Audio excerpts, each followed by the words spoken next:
네, 반갑습니다. 송진구입니다. 여러분 3포 세대라고 들어보셨어요? 예. 연애 포기한 사람들, 결혼 포기한 사람들, 그 다음에 출산, 그렇죠. 근데 요즘 6포 세대라고 들어보셨어요? 이 먹는 6포가 아니고 6가지를 포기한 세대라는데 아까 그 3포에다가 취직을 포기한 사람들, 그리고 대인관계 포기하고, 요즘 혼밥 쪽 이런 얘기 많이 듣죠. 마지막 6번째는 내 집 마련을 포기한 사람들을 우리가 6포 세대라고 합니다. 그러니까 저는 학교에서 아이들 가르치면서 굉장히 안타까울 때가 많아요. 근데 그 학생들만 문제가 아니라 어른들도 요즘 문제가 심한데, 여러분 그 기성세대들이요, IMF 때보다 지금이 더 어렵다 그런 얘기를 합니다. 여러분 막 눈이 막 비장하게 네 이러네요. 맞아요. 그리고 여러분 그 자영업자들 있죠. 자영업자들도 너무 요즘 힘들다는 거예요.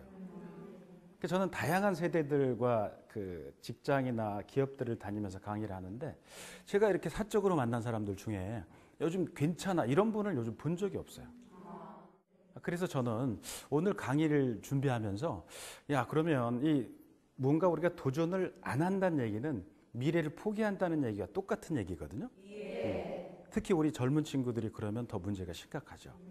그래서 오늘 저는 지금 이렇게 너도 나도 없이 포기하는 세대에서 포기를 하지 말고 뭔가를 성취할 수 있는 어떤 계기와 동력들이 있다면 얼마나 좋을까, 그걸 강의로 만들면 어떨까 해서 만든 게 오늘 강의의 주제인데요. 아주 이 제목도 아주 따끈따끈하고 이 구미가 땡깁니다.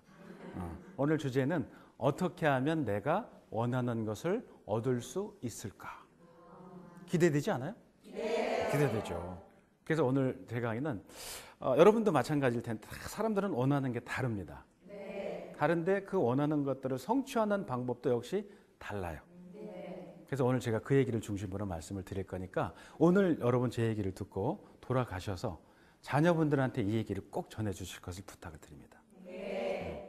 우리가 저 살다 보면 내가 좀 옛날에 그랬으면 얼마나 좋았을까, 내가 그걸 알았더라면 얼마나 좋았을까, 그런 것들이 있잖아요. 그래서 꼭 애들한테 전해주실 것을 부탁을 좀 드릴게요. 자, 시작을 합니다. 어떻게 하면 내가 원하는 걸 얻을 수 있을까 제가 고민을 해보니까, 전 이 강의 한 짜느라고 고민을 많이 하거든요.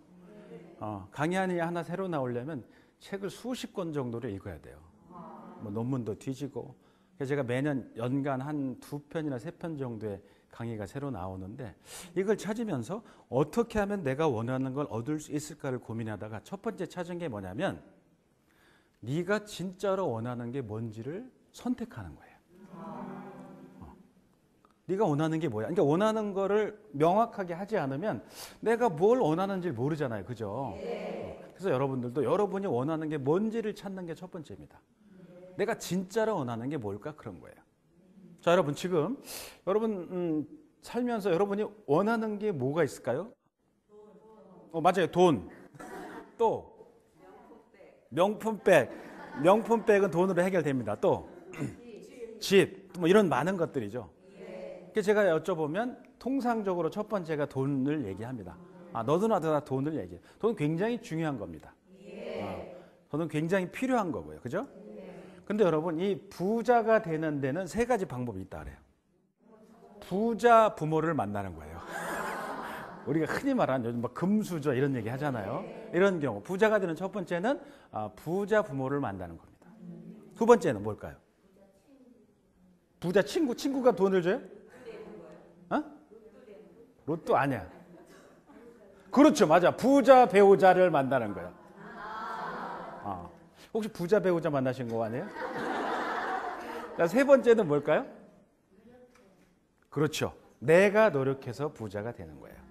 부자가 되는 방법이 3가지입니다. 근데 여러분이 보실 때 이 중에 제일 쉬운 게 뭘까요? 부자 부모? 여러분 착각입니다. 어려운 게 부자 부모를 만나는 거예요. 자, 여러분 보세요. 자식이 부모를 선택할 수 있어요? 없어요. 그러니까 제일 어려운 게 첫 번째야. 그 다음 쉬운 게 뭐예요? 부자 배우자? 여러분, 이 보통 이거 아니면은 이게 이 부자들하고 결혼하기 쉽지 않습니다. 굉장히 어려운 게 부자 배우자를 만나는 거예요. 근데 여러분 제일 쉬운 게 부자가 내가 스스로 부자가 되는 거예요. 저는 이제 만수라는 학생이 이제 어린애인데 초등학생이에요. 얘는 공부도 안 하고 뭐 꿈도 없고 애가 뭐 그런 애들이 있지 않습니까? 근데 그 수업 시간이 꿈을 발표하는 시간이었어요. 쭉 듣는데 얘는 이제 선생님이 기대도 안 했던 거예요. 원래 발표도 안 하니까. 근데 만수가 그러는 거예요. 선생님, 저도 꿈이 있습니다. 근데 좀 속상해 죽겠어요. 네, 저는 재벌 2세가 되는 게 꿈입니다. 근데 뭐가 속상해? 근데 아빠가 노력을 안 해요.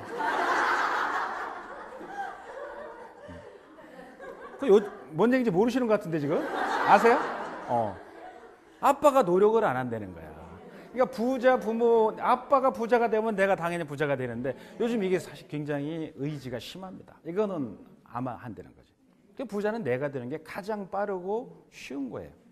확률이 제일 높아. 자, 근데 여러분 이런 얘기 들어보셨죠? 한국 부자가 3대를 못 간다. 여기는 명확한 이유가 있습니다. 명확한 이유가 있는데 첫 번째 이유가 뭐냐면 우리 1세대들 있잖아요. 우리의 그 아버지 세대라고 하시죠, 지금. 이분들은 자산을 형성하는 시기야. 그러니까 이분들은 열심히 일하셨어요. 정말 먹지도 않고 뭐 입지도 않고 그냥 오로지 일을 하셨던 분들이 재산을 만든 1세대가 되죠. 근데 2세대는 이분들의 자식들인데 이분들은 재산을 유지하는 그런 세대입니다. 요즘 여러분 강남에 있는 집들 보면 요즘 반포가 제일 핫하대는데 거기 옛날에 어르신들 얘기 들어보면 한 2, 3억 이랬다는 거예요. 집 한 채가 아파트 30평짜리가 30억 해요.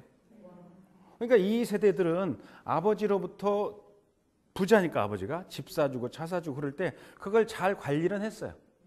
근데 그게 10배로 뛰어버린 거야. 뭐 현상 유지를 하는 거죠. 이 3세대가 어떤 세대냐? 이 할아버지의 손자, 아버지의 아들 세대입니다. 얘들은 가산탕진기야. 근데 왜 3세대가 가산탕진을 하냐면 얘들은 부자 할아버지, 부자 아빠를 뒀기 때문에 얘들은 돈 버는 일을 해본 적이 없어요. 얘들이 한 게 뭐만 했어? 쓰는 것만 한 거야. 쓰는 건 이거야. 그래서 얘들은 아무리 많이 물려줘봐야 탕진해버리는 거야. 그래서 한국의 부자가 3대가 못 가는 근본적인 이유는 이겁니다. 이해하시겠죠? 네. 이 3세대 때문에 문제가 생기는 거예요. 제가 그래서 그 재벌 그룹 그 2세 컨설팅을 하거든요. 컨설팅 할 때 그 회장님들한테 그런 얘기 합니다. 회장님, 자녀분들 키우실 때 아주 얘들 세게 키우셔야 됩니다. 아주 혹독하게 키우셔야 돼요. 안 그러면 아무리 많은 돈을 물려줘봐야 오래 갈 수가 없어요. 얘들 관리할 줄도 모르거든. 벌어본 적도 없으니까. 그럼 망하는 거예요. 근데 미국 부자들은 우리나라하고 약간 그 보는 관이 달라요. 미국 부자들은요, 미국의 전체적인 역사는 오래되지 않았지만 이 사람들 부자를 보면 면면이 그 맥을 형성해서 내려갑니다. 그래서 이 미국 부자들이 보는 관이 우리와 어떻게 다른지를 보여드리면 이 사람들은 재산을 우리랑 보는 시간이 완전히 달라. 이 사람들의 첫째 재산은 뭐냐면 가문을 구성하는 인적 재산이야. 그 누구냐, 어떤 애냐, 그러니까 사람이 어떤 애냐, 그 인적 재산이에요. 두 번째 재산을 치는 건 얘들이 갖고 있는 공부한 거죠. 지적 재산이야. 얘들 공부하면 지적 재산이 늘어날 거 아니에요, 그죠? 세 번째 재산은 그 가문이 갖고 있는 인적 재산을 지적 재산을 활용해서 돈을 벌은 물적 재산을 얘들은 세 번째 재산으로 분류하는 거예요. 우린 이 중에 제일 중요하게 첫 번째 분류하는 게 뭐예요? 물적 재산이에요. 땅, 건물 이런 거를 우린 중시하는데 미국은 그걸 제일 밑에다 놓는 거예요. 이게 우리와 미국의 근본적인 차이점들입니다. 그래서 제가 개인적으로 그러면 한국을 부자가 3대 못 간다는 걸 좀 막을 방법이 없을까? 그래서 제가 나름대로 찾아보니까 방법은 있어요. 자, 첫 번째가 뭐냐면 인적 재산을 중시하고 자녀들을 교육시켜야 돼. 그러니까 건물이나 땅 이런 거를 중시하는 게 아니라 그 아이를 중시해서 걔들을 교육시키는 거예요. 그래서 이 교육시키면서 얘들을 뭐를 늘리냐? 걔들이 갖고 있는 지적 재산을 확장시키는 거야. 공부를 시키고 교육을 시키고 정보들을 줘서. 그래서 세 번째는 이런 개념을 그 가문 전체가 인정하는 거예요. 우리는 빌딩이나 땅이나 돈이 중요한 게 아니라 사람이 진짜 중요하구나는 거를 가문들이 다 동의를 해야 돼. 여러분 보세요. 재벌들이 망하는 경우들을 보면 유산을 물려주지 않습니까? 여러분 이 돈은요 이런 특성들이 있어요. 아무리 많은 돈을 물려줘도 관리하지 못하면 다 뺏기고 날아가 버립니다. 그 수조도 마찬가지. 여러분 전 그런 사람들 많이 봤어요. 근데 여러분 자녀분들한테 물려줄 때 뺏기지 않는 걸 물려주셔야 되는데 그게 뭔지 아세요? 교육이야. 지식. 여러분 유산만 물려준다 교육을 안 시키고 얘는 편하게 먹고 살게 한다 못 가고 날아가는 거예요. 근데 얘를 그 기간 동안에 공부시키고 교육시키는 거야. 지적인 확장을 시키는 거지. 그 여러분 지식은 남들이 뺏어갈 수가 없어요. 돈은 뺏어갈 수가 있어요. 그래서 여러분 자녀분들 교육시킬 때 돈을 물려주는 건 그다지 매력적이지 못한 거예요. 걔한테 교육과 지식을 물려주면 이 친구는 언젠가 아버지처럼 노력만 하면 아버지처럼 그런 부를 이룰 수도 있는 겁니다. 아시겠죠? 그래서 우리 관을 미국과는 약간 미국처럼 그러니까 한국관을 보지 말고 미국처럼 우리가 벤치마킹 한다면 아버지 세대가 이룬 부를 아들과 손자까지도 남겨줄 수도 있다는 거죠. 이게 이제 그 차이점들이에요. 그래서 미국에서 그 아이비리그 대학들이 있지 않습니까? 하버드, 예일 이런 대학들 세계에서 제일 똑똑한 친구들이에요. 1960년도에 그 중에 1,500명을 골랐어요. 세계 최고의 똑똑한 학생들을 골라가지고 얘들한테 뭘 연구했냐면 이 세계에서 제일 똑똑한 친구들이 직업을 선택할 거 아닙니까? 직업을 선택할 때 어떤 기준을 가질까에 대한 궁금증이 있었어요. 그래서 여러분 돈을 많이 버는 일을 선택한 학생이 있을 거예요. 그죠? 근데 자기가 좋아하는 일을 선택한 학생이 이렇게 있더랍니다. 자, 여러분 이 둘 중에 돈을 많이 버는 일을 선택한 학생이 많았을까요? 좋아하는 일을 선택한 학생이 많았을까요? 여러분들은 이 너무나 지적으로 무장이 돼 있어가지고 아니에요. 얘들이 엄청 똑똑하니까 지금 이 직업 중에 앞으로 돈을 많이 벌 게 뭘지를 얘들이 아는 거예요. 세계 최고로 똑똑한 애들이죠. 그러니까 그걸 선택한 학생이 83%더래. 1,500명 중에 83%가 돈을 많이 버는 일을 선택해야지. 그래야 부자가 될 거 아니야? 17%만 그래도 난 내가 좋아하는 일을 선택할래 이랬던 거야. 그래서 이 조사가 20년짜리 리서치였어요. 20년 후에 다 이제 추적한 거야. 1,500명을. 얘들이 어떻게 사나? 혹시 부자가 되는 없나? 1,500명을 다 서치해 봤더니 놀랍게도 1,500명 중에 백만장자가 된 사람이 101명이 나왔다는 거야. 101명이 백만장자가 나왔는데 더 놀라운 거는 여러분 예측하겠죠. 이쪽과 이쪽 중에 어떤 쪽에 백만장자가 많았을까? 좋아하는 일? 근데 돈을 많이 버는 일을 선택한 약 1,200명 중에 백만장자가 100명 나왔잖아요. 101명. 그 중에 돈 많은 일을 선택한 친구는 한 명밖에 없더래. 101명 중에 한 명만 돈 많이 버는 일을 선택하고 나머지 100명은 좋아하는 일. 그러니까 255명이 1,500명 중에 255명이 이제 좋아하는 일을 선택했는데 그 중에 백만장자가 100명 나왔다는 거예요. 그래서 이 얘기는 여러분 돈은요. 저는 돈을 굉장히 중시합니다. 여러분 돈이 없으면 애들을 학교에 보낼 수도 없고 가족을 병원에 보낼 수도 없어요. 중요한 거야. 근데 여기서 우리가 있으면 안 되는 거는 돈은 중요한 건 맞지만 돈은 목표가 돼서는 안 되는 거지. 목표를 위한 수단으로서 필요한 돈이라는 건 알 필요가 있어요. 그래서 여러분 자녀분들 교육시킬 때 네가 좋아하는 일을 선택해라는 팁을 줄 필요가 있는 거예요. 이해하시겠어요? 네. 그러면 그 친구가 돈도 많이 벌고 행복하게 사는 거예요. 자, 그 다음을 뭘 좋아합니까? 그랬더니 명예를 선택한 사람들이 있어요. 아까 돈이었잖아요. 네. 난 명예를 위해서 목숨을 바치겠다. 아주 숭고한 사람들이죠. 제가 영화 본 중에 이 명예에 관한 영화, 이 진짜 대단하다고 느꼈던 영화가 여러분 300이라는 영화 보셨어요? 못 보셨어요? 요게 그 스파르타 아시죠? 네. 그렇죠. 스파르타 사람들, 이게 300명의 영웅을 이 영화로 만든 거, 이게 실화를 바탕으로 했다는 거예요. 페르시아가 옛날에 이거 했지 않습니까? 페르시아가 100만 대군이 쳐들어와요. 스파르타를 잡으려고. 근데 스파르타 100만 명이 들어왔을 때 300명이 막은 거야. 그 영화가 리얼한 게 아주 전 지금도 그 기억에 남습니다. 근데 이 사람들은 목숨을 거는데 어떻게 하냐면 나는 내 가족과 내 조국과 나의 자유를 위해서 목숨을 걸겠다는 거야. 그러니까 절대 물러서지 않고 죽겠다.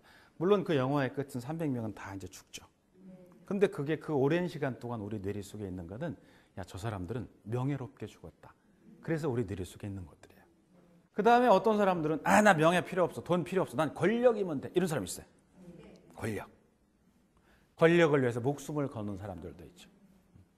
근데 어떤 사람들은 자유를 위해서 전부 나는 오로지 자유다. 왜? 자유라는 거는 우리가 하고 싶은 걸 하게, 하고 싶지 않은 걸 안 하게 만드는 게 자유거든.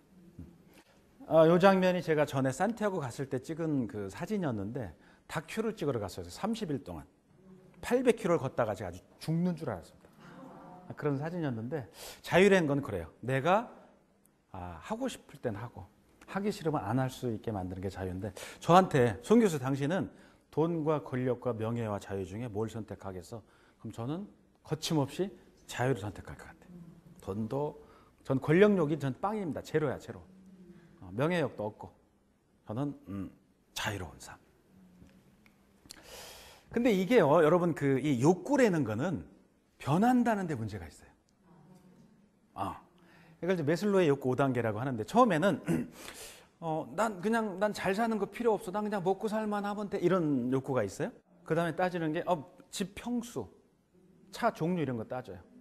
그 다음 단계로 넘어가면 누구나 나를 알아보길 원해. 그 다음 단계 넘어가면 아까 권력을 가진 사람들 같은 경우 있죠. 남으로부터 존경받길 원하고, 그 마지막 단계가 자아를 실현하는 단계로 가거든요. 그래서 욕구는 늘 변한다는데 재미도 있고 문제도 있습니다.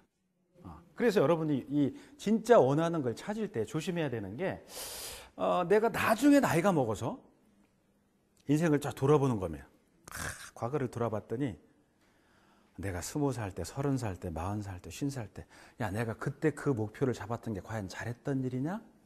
잘못했던 일이냐는 걸 돌아보게 될 거예요. 그죠? 근데 이미 지난 건 바꿀 수는 없죠. 근데 그때 돌아볼 때, 야, 그때 잘했다. 거꾸로 생각하는 거죠. 야, 그걸 선택하길 잘했다는 걸 미리 잡을 필요가 있다는 얘기예요. 자, 여러분, 오늘 이 강의 들으시고 집에 가시다 복권을 사셨어요. 근데 이게 여러분 1등이 돼가지고 50억이 된 거야. 기분 어떠세요? 너무 좋죠. 막 이렇게 너무 좋지. 50억. 그럼 50억이면 날아가는 거죠. 근데 50억을 복권을 받아서 그 막 날아가는 기분이 유지되는 시간이 있답니다. 그게 언제냐면 딱 3개월이라는 거야. 그 3개월 지나면 50억이 나한테 주는 행복감이 떨어진다는 거야. 그래서 그 사람이 돈으로 더한 행복을 찾으려면 100억이 있어야 된다는 거야. 더블, 2배. 100억짜리가 또 맞았어, 복권이. 그럼 기분이 좋죠. 유지가 몇 달? 3개월. 이걸 쾌락의 쳇바퀴라는 이론인데, 이게 하버드 대학의 댄 길버트 교수가 주장한 이론입니다. 그래서 여러분이 원하는 거, 돈이든 명예든 권력이든 내가 찾는 건 좋은데, 그걸 찾았다고 해서 내가 죽을 때까지 행복을 느끼지 못한다는 거예요. 그래서 목표를 설정할 때는 여러분이 지혜롭게 선택할 필요가 있다는 게 팁입니다. 자,